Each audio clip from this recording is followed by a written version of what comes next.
Bismillahirrahmanirrahim. Assalamualaikum warahmatullahi wabarakatuh. Perkenalkan, saya Tema Mumtaza dari Prodi Informatika Universitas 11 Maret dari Kesatuan Aksi Mahasiswa Muslim Indonesia, Komisariat Salahuddin Al-Ayyubi, Universitas 11 Maret. Nah, jadi di sini saya akan menjelaskan beberapa hal tentang tajwid dasar yang ada dalam kaidah ilmu tajwid. Nah, yang pertama, saya akan menjelaskan tentang makharijul huruf atau tempat-tempat di keluarnya huruf. Nah, jadi makharijul huruf itu ada 5. Secara garis besar, makharijul huruf ada 5. Yang pertama ada al-jawf atau rongga mulut. Yang kedua ada al-halqu atau tenggorokan. Yang ketiga ada al-lisan yang artinya lidah. Yang keempat ada asy-syafatani yaitu kedua bibir. Yang terakhir atau yang kelima ada al-khayshum atau rongga hidung. Oke. Mulai dari makharijul huruf yang pertama yaitu al-jawf atau rongga mulut. Nah, di rongga mulut ini ada 3 huruf yang makharijul hurufnya atau tempat keluarnya huruf itu di al-jawf atau di rongga mulut, yaitu huruf-huruf vokal.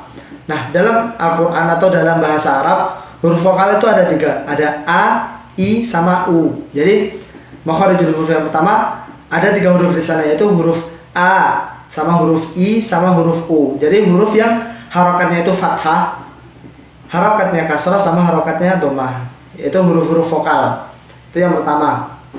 Jadi ada A, I, U. Nah, pengucapan untuk A, I, U itu harus totalitas. Jika A itu benar-benar mulut itu harus terbuka.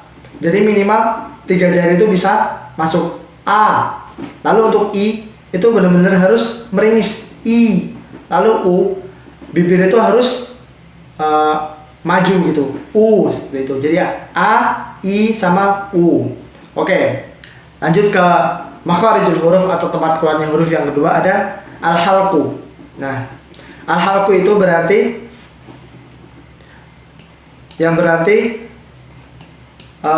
tenggorokan.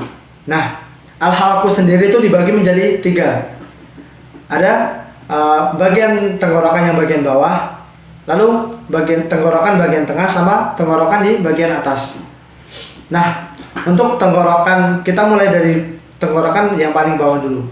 Di situ ada 2 huruf, yaitu huruf A sama huruf H, huruf hamzah dan juga huruf H, atau huruf alif dan juga huruf H. Nah, itu ada di bawah, di tenggorokan bagian bawah ada A, H. Jadi suara itu dalam, dari dalam sini. Nah, lalu untuk tenggorokan bagian tengah itu ada A sama H, A, H, A. Nah, untuk pengucapan huruf A, Ain itu tidak boleh nga, tidak boleh A gitu, tapi harus A gitu. Jadi A, Ain, Au, Ba, seperti itu. Nah, terus ada huruf H. Nah, huruf H ini harus bersih, dia itu harus lembut. H, hi, hu, bah. Nah, terus di huruf H itu juga kita harus mengeluarkan udara, seperti itu. Nah, lalu di bagian tenggorokan bagian atas itu juga ada 2 huruf, yaitu ro sama kho.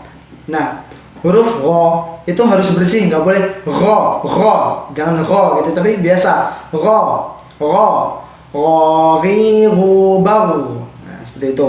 Lalu ada huruf kho. Nah, kebalikan dengan ro, kho itu harus kotor, dia itu harus kotor. Jadi kho, khi, hu, bah, seperti itu.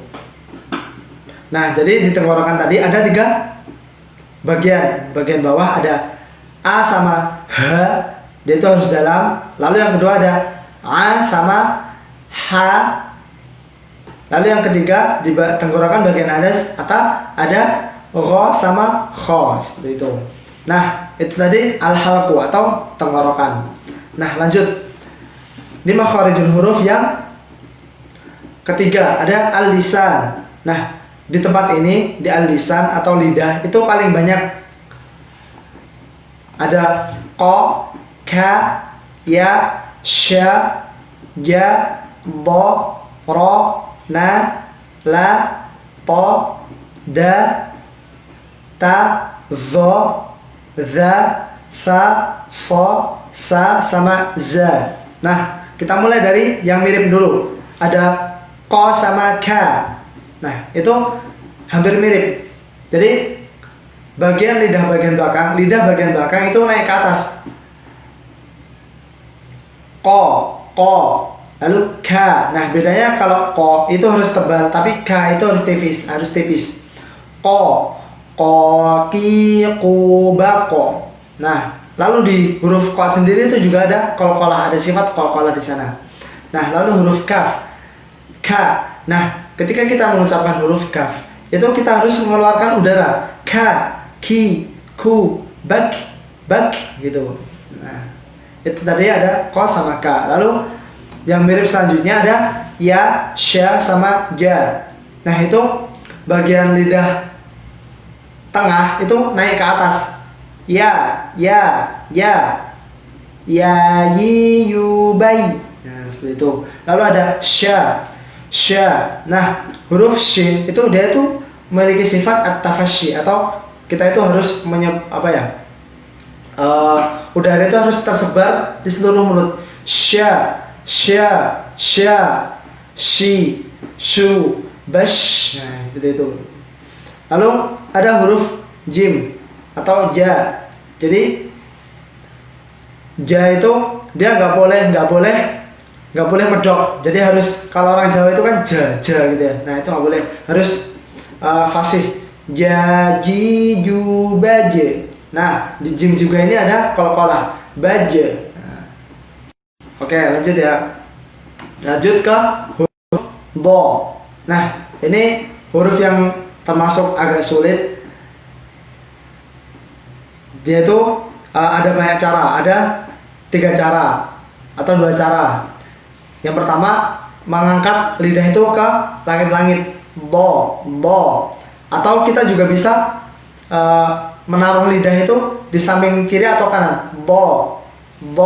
Nah, saya biasanya di samping kiri nih, bo. Kalau ke atas, bo.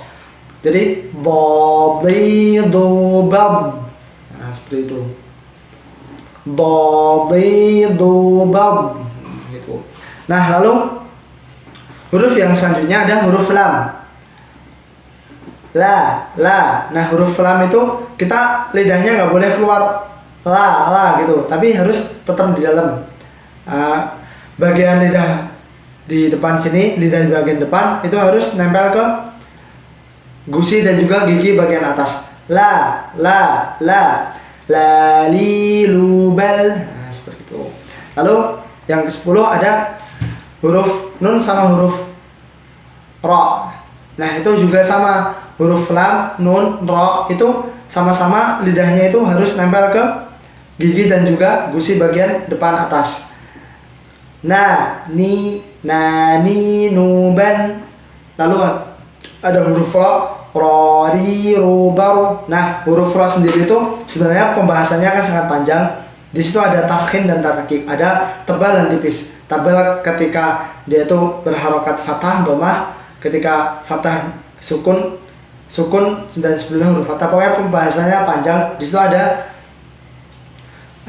tafkhim dan tarkik, ada tebal dan tipis. Tapi kita bahas secara sederhana dulu. Ketika dia harokatnya fathah dan dhammah, dia itu harus tebal. Dan ketika harokatnya fathah kasrah, dia bacanya tipis. Ro tebal, ri tipis, ru tebal. Lalu bar, dia itu juga harus tebal ketika dia itu sukun dan harokat sebelumnya itu fathah atau dhammah. Nah, ketika harokat sebelumnya itu kasrah, terus dia itu sukun, dia itu harus tipis. Nil. Ya, seperti itu. Nah, lalu ada huruf to, da, sama ta. Ini letaknya juga hampir sama. To. Jadi to itu nggak boleh po. Jadi bibirnya ini nggak berpengaruh dengan suara huruf to. Justru ketika bibir ini nempel, itu cara pengucapannya itu salah. Jadi bukan po, tapi to. Jadi to, ti, tu, ba, to. To, ti, tu, ba, to. Seperti itu. Nah, lalu ada huruf dal, da. Bukan da, tapi da. Nah, dadi dubade. Nah, di sini juga ada qalqalah. Huruf ta tadi juga ada qalqalah. Lalu ada ta. Nah, di huruf ta ini kita sama, letaknya itu masih sama dengan huruf ta sama da. Jadi lidahnya nempel di gigi bagian belakang. Gigi depan bagian belakang. Tati tu bat. Nah, ketika dia itu sukun, kita harus ada bat gitu. Tapi nggak boleh bat karena kalau kita bacain bat itu nanti jatuhnya malah ke huruf sin. Jadi kita harus tetap di makharij huruf ta. Jadi nggak boleh kita lari ke huruf sin. Jadi bat gitu. Bat bukan bat tapi bat. Nah, tetap ada gitunya, tapi nggak boleh sampai berubah menjadi huruf sin.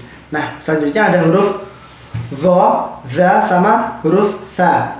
Nah, itu juga letak lidahnya sama. Vi dhu bad. Lalu huruf za zi dhu bad. Nah, bedanya huruf dho sama za itu, kalau dho itu tebal, kalau za itu tipis. Lalu ada huruf sa. Nah, sa ini lidahnya agak digigit. Sa. Jadi bukan sa tapi sa. Ketika lidahnya digigit, udara itu keluar dari rongga-rongga sela-sela antara bibir, lidah dan juga gigi. Sa, seperti itu. Subas. Nah, selanjutnya ada huruf shad, huruf sa sama huruf za. Nah, ini hampir mirip. Nah, kita mulai dari huruf shad dulu. So. Nah, so sendiri itu bisa kita itu lidahnya diangkat ke atas, so, atau bisa juga lidah itu ke samping, so, samping kanan atau kiri, so, bas. Nah, ketika dia itu harus ketika harakatnya kasrah itu dia itu harus bacanya sai. Jadi karena dia itu memiliki sifat tebal. Jadi huruf shad itu memiliki sifat tebal. Dia itu bacanya dalam keadaan apapun dia itu harus tebal. So, bas. Gitu. Nah, lalu lanjut ke huruf sin. Biasa kalau orang Indonesia huruf sin ini tidak kesulitan. Biasa sa, si, su, bas. Nah, tapi dia itu harus mengeluarkan udara juga. Bas. Seperti itu. Nah, lalu ada huruf zain. Jadi bacanya itu za, zi, zu, baz. Nah, dia tuh juga harus istilahnya?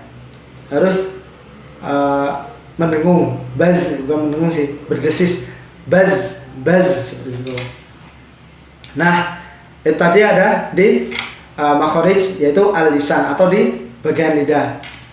Nah, ada lumayan banyak, ada berapa huruf tadi ya? 1, 2, 3, 4, 5, 6, 7, 8, 9, 10, 11, 12, 13, 14, 15, 16, 17, 18. Ada 18 huruf di makharijul huruf al-lisan. Nah, lanjut ke makharijul huruf yang ke selanjutnya, yaitu asyafatan. Makharijul huruf yang keempat, asyafatan. Yang artinya itu kedua bibir atas dan bawah. Asyafatani itu. Nah, di rongga bibir itu ada 4 huruf di sana, yaitu huruf fa, huruf mim, huruf ba sama huruf waw. Nah, untuk huruf fa itu dia caranya bibir bagian bawah itu menempel ke gigi yang bagian atas. Fa gitu. Fa, fi, fu, baf. Nah, seperti itu. Nah, lalu yang selanjutnya ada huruf mim, ba sama waw. Nah, ketika fa tadi itu dia menggunakan bibir bawah dan juga gigi atas, maka untuk huruf yang selanjutnya ini benar-benar menggunakan kedua bibir. Nah, itu ada huruf ma, mi, mu, bam. Nah, seperti itu. Nah, lalu ada huruf ba, bi, bu, ba, be. Nah, di huruf ba sendiri juga ada qalqalah, ketika dia itu sukun harus ada qalqalah ba, be. Seperti itu. Jadi gampang lah. Lalu untuk huruf waw itu termasuk salah satu huruf vokal. Nah, itu ada wawi, wu, bau. Seperti itu. Insyaallah mudah untuk huruf yang ada di asy-syafatain. Jadi asy-syafatain ada huruf, ada 4 huruf. Nah, lalu kita lanjut ke makharijul huruf yang terakhir atau makharijul huruf yang kelima. Nah, yaitu al-khayshum. Al-khayshum itu artinya adalah rongga mulut. Jadi huruf-huruf yang keluar dari rongga mulut. Nah, huruf-huruf yang keluar dari rongga mulut sendiri sebenarnya tidak ada huruf yang spesifik, tapi di situ disebutkan bahwa huruf-huruf yang dia itu mendapatkan gunnah atau mendapatkan sebab-sebab yang dia menyebabkan dia itu dibaca gunnah. Di situ ada gunnah musyaddadah, ada ikhfa, ada idgham, ada iqlab, dan lain sebagainya yang dia itu dengung. Misal min qablu, nah itu min, jadi dia itu keluarnya dari rongga hidung. Ketika kita tutup hidung, ketika dengung itu terus kita tutup hidung, maka suaranya akan mampet, min, kayak gitu. Nah, itu tadi. Jadi kita review kembali makharijul huruf tadi ada 5. Yang pertama ada al-jauf, yaitu rongga mulut. Yang kedua ada al-halqu, yang berarti leher. Yang ketiga ada al-lisan, yaitu lidah. Yang keempat ada asy-syafatan atau kedua bibir. Yang kelima ada al-khayshum atau rongga mulut, seperti itu. Oke, lanjut. Nah, sekarang kita akan bahas ahkamun nuni as-sakinah wa tanwin, yaitu hukum nun mati dan juga tanwin. Nah, ini juga termasuk materi tahsin dasar.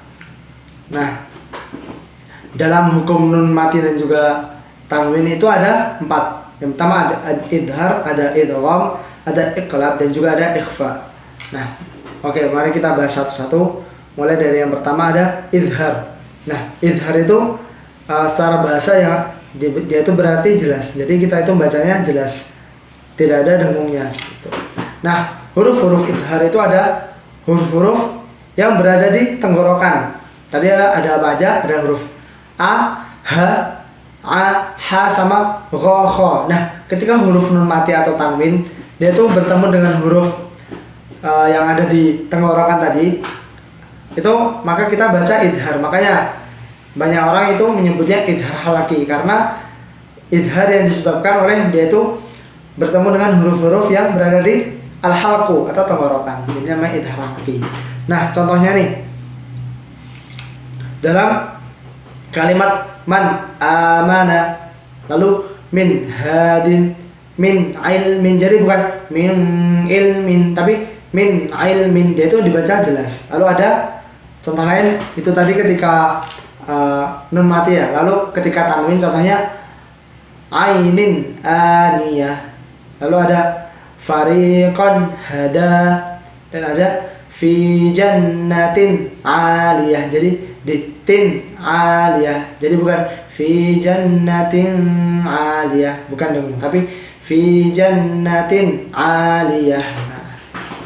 Nah, lanjut ke hukum tajdid, hukum nun sukun dan juga tanwin yang selanjutnya itu ada idgham. Nah, idgham itu secara bahasa itu artinya memasukkan. Jadi kenapa dinamakan idgham? Karena kita memasukkan huruf nun mati atau tanwin ke huruf yang selanjutnya. Nah, dan idgham itu dibagi menjadi 2. Yang pertama ada idgham bi gunnah dan juga idgham bila gunnah. Idgham bi gunnah yang berarti dia itu idgham yang harus dibaca dengan gunnah. Gunnah itu apa sih? Gunnah itu dengung, seperti itu. Jadi ada masanya, ada durasi untuk jeda, seperti itu. Nah, di idgham bi gunnah itu ada 4 huruf, yaitu huruf ya, huruf nun, huruf mim sama huruf waw. Nah, kita kasih contoh ya. Faman ya'mal. Jadi faman ya'mal ada jedanya. Ada gunnahnya. Faman ya'mal. Terus min ni'matin adabum muqim yauma idin wahiyah. Jadi ada yauma idin wahiyah, ada jedanya. Lalu ada idgham bila gunnah. Itu ada ketika huruf nun mati dan juga tanwin ketemu dengan huruf lam sama ra. Contohnya milladunhu. Jadi milladunhu langsung, nggak pakai gunnah. Bukan milladunhu, bukan seperti itu, tapi milladunhu. Lalu ada mirrabbihim. Nah, kan nggak ada gunnahnya ya, di situ langsung mirrabbihim. Bukan mirrabbihim, beda sama fa ketika ada itu gunnah. Itu contohnya famayyamal, jadi ada gunnahnya. Lalu kalau ketika mirrabbihim itu nggak ada gunnahnya karena bila gunnah. Bisa bedakan ya. Nah, oke, lanjut ke yang selanjutnya. Yang ketiga ada iqlab. Nah, iqlab itu secara bahasa artinya itu merubah. Nah, secara istilah itu pengucapan nun wati atau tanwin yang bertemu dengan huruf ba. Nah, kita kasih contoh ya. Contohnya itu amburika. Jadi tulisan aslinya itu anburika, tapi dibaca amburika seperti itu.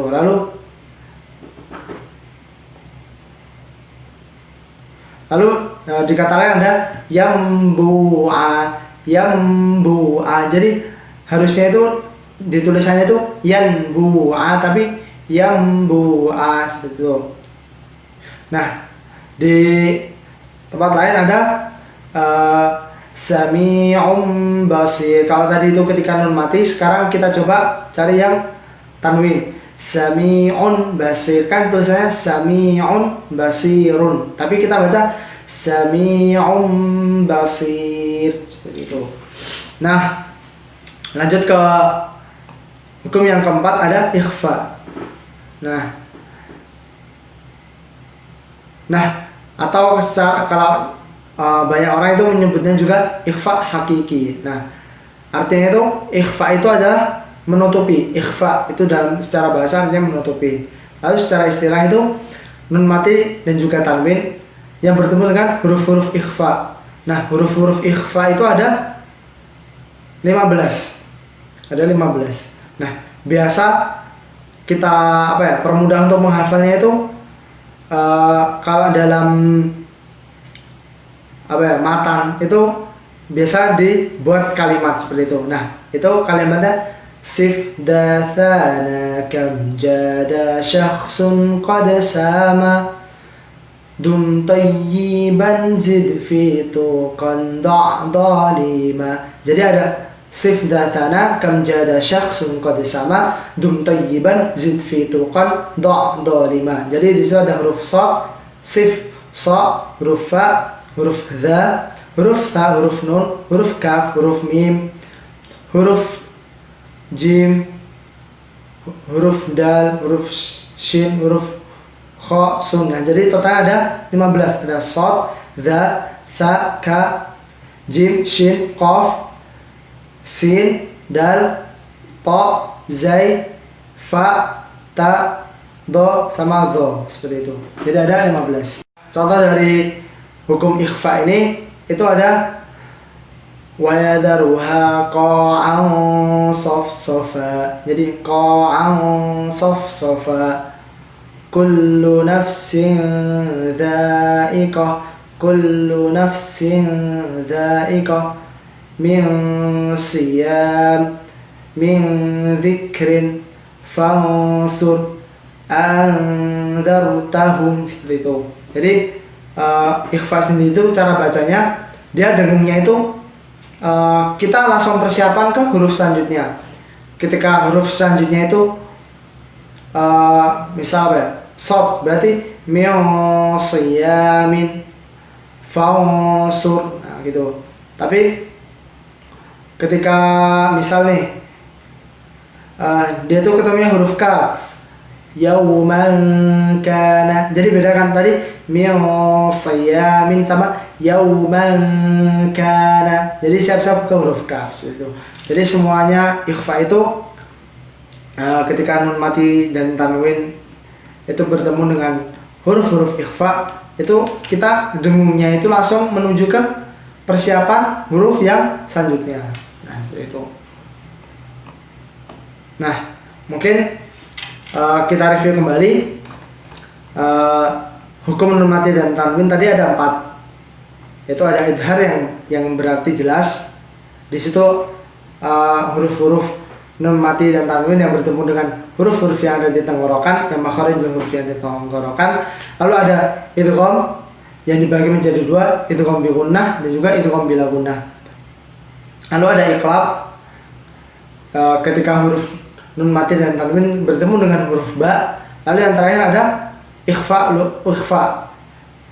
ketika nun mati dan tanwin bertemu dengan huruf-huruf ikhfa yang ada 15.